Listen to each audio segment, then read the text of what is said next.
अस्सलाम वालेकुम, मैं हूं फैसल तारड़। आज 12 अगस्त 2020 है और आज दिन है बुध का। इस वीडियो में मैंने आपके सामने बेहद लेवल की मज़े की खबरें रखनी है और यकीनन एक एक खबर सुनकर आपका दिल खुश हो जाएगा।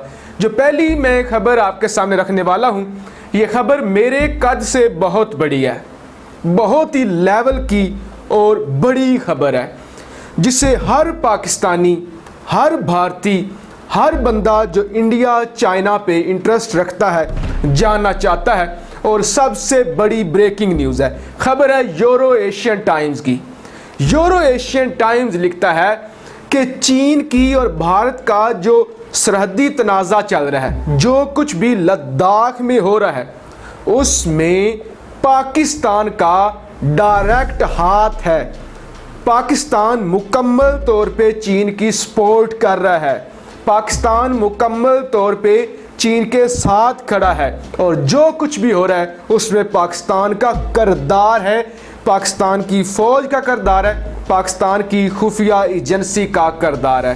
यूरो एशियन टाइम यहाँ तक लिखता है कि 15 जून को जो तनाज़ा हुआ था गलवान वैली में, जिसमें भारत जो 20 मानता है लेकिन 100 के करीब इनके फौजी जहन्नुम वासिल हुए, 100 के करीब बल्कि 120 ज़ख्मी हुए और कुछ लापता हुए, उसमें पाकिस्तान की खुफिया एजेंसी ISI ने अपने तमाम तर वसाइल इस्तेमाल किए और इस पर चीन को पाकिस्तान का शुक्रिया अदा करना चाहिए।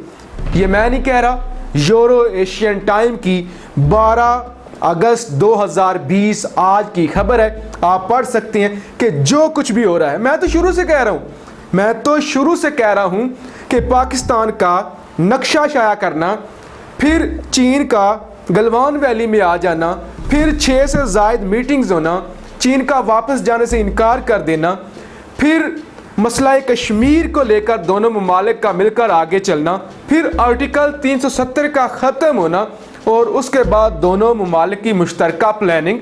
मैं तो पहले दिन से आपके सामने रख रहा हूँ, मैं तो पहले दिन से बता रहा हूँ कि सर्दियों का प्लान है, सर्दियों में एक बड़ी जंग छिड़ने वाली है। मैं आपको बता रहा हूँ कि सियाचिन तक जो भारतीय फौजियों की सप्लाई लाइन जाती है, खुराक जाती है, सर्दियों के लिए कपड़े जाते हैं, असला जाता है, वो सप्लाई लाइन कट चुकी है और सर्दियों में पाकिस्तान भी हमला आवर होगा और चीन भी हमला आवर होगा। बल्कि मैं नहीं कह रहा, पूरी दुनिया कह रही है कि 2 फ्रंट वार होनी है।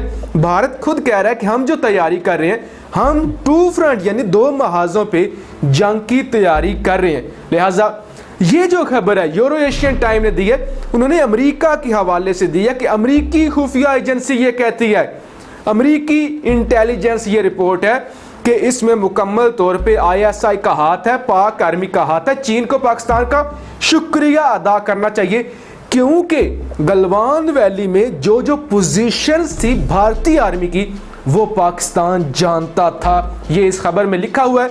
आप पाकिस्तान का अदारा ISPR या फौज इसकी तरदीद करते हैं या हमायत करते हैं या खामोशी इख्तियार करते हैं, ये उनका कंसर्न है। मैंने यूरो एशियन टाइम की और अमेरिकी रिपोर्ट आपके सामने रखी है। अब यूरो एशियन टाइम की एक और खबर। यूरो एशियन टाइम ये लिखता है कि भारतीय फ़ज़ाइया का मुकाबला करने के लिए चीन ने अपने JF-11 और JF-16 तैनात कर दिए हैं LAC पर भारी तादाद में। ये नहीं कि 5 की ये हैं, 10 की ये हैं, 4 की ये हैं, 2 की ये हैं। भारत के पास 5 राफेल हैं और वो खुश हो रहे हैं कि पाकिस्तान से भी निपट लेंगे, हम चाइना से भी निपट लेंगे। हालांकि जितनी भारतीय फ़ज़ाइया है उस लिहाज से भारत के पास बहुत कम तैयारे हैं। अब ये जो लेने जा रहे हैं राफेल, 36 तैयारे 2021-22 तक मिलेंगे। तब तक इनके जो MiG-29 है ये बहुत पुराने हो चुके होंगे और भारत उन्हें ग्राउंड कर देगा। लिहाजा फिर भारत के पास सिर्फ ये राफेल ही होंगे, इसके अलावा भारत के पास कोई अच्छा तैयारा नहीं होगा। अब यूरो एशियन टाइम लिख रहा है कि चीन ने JF-11 और JF-16 तैनात कर दिए। क्यों तैनात किए हैं?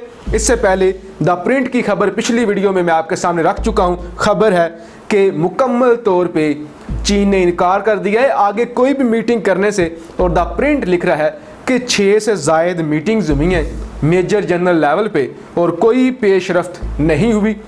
जबकि ये चीन और भारत का मसला था। अब मैं थोड़ा सा बताता हूँ आपको OIC के बारे में।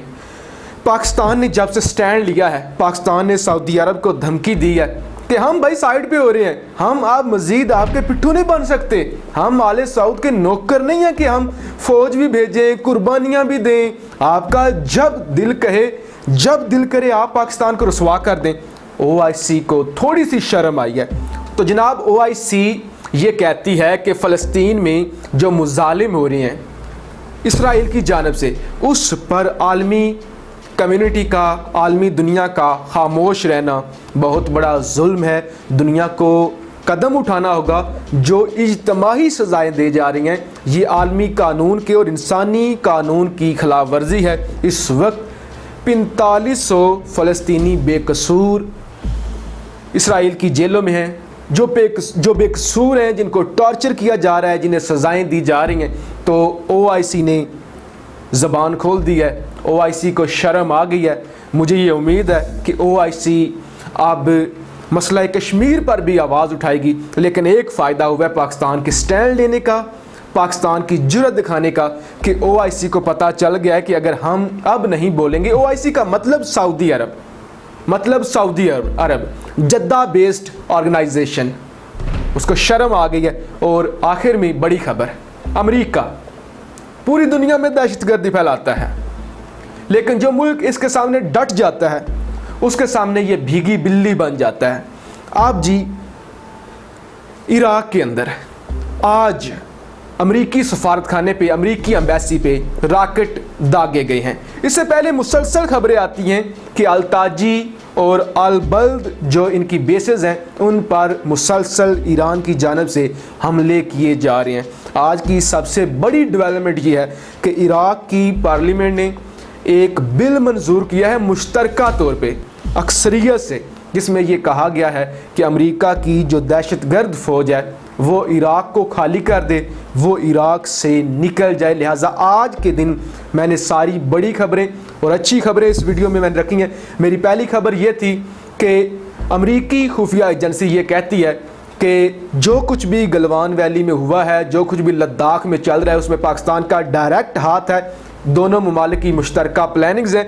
दूसरी खबर मैंने आपके सामने रखी है कि यूरो एशियन टाइम ये कहता है कि JF-11 और JF-16 तैनात हो चुकी हैं। तीसरी खबर मैंने आपके सामने द प्रिंट की रखी है कि अब कोई मीटिंग नहीं होगी, मुकम्मल तौर पे मीटिंग्स नाकाम हो चुकी हैं। फिर मैंने आपको OIC के हवाले से बताया है और आखिर में मैंने आपको बताया है कि हमला हुआ है अमरीकी सफारतखाने पे, रॉकेट दागे गए हैं और इराक ने मुश्तरका तौर पे अक्सरियत के साथ बिल मंजूर कर लिया है अपनी पार्लियामेंट में, जिसमें कहा गया है कि अमेरिका हमारे मुल्क से निकल जाए। लिहाजा जो भी जालिम है उनका वक्त करीब आता जा रहा है और जो अब पाकिस्तान और चीन भारत के साथ करेंगे वो तो अल्लाह ही जानता है और अच्छा ही होगा। पाकिस्तान जिंदाबाद।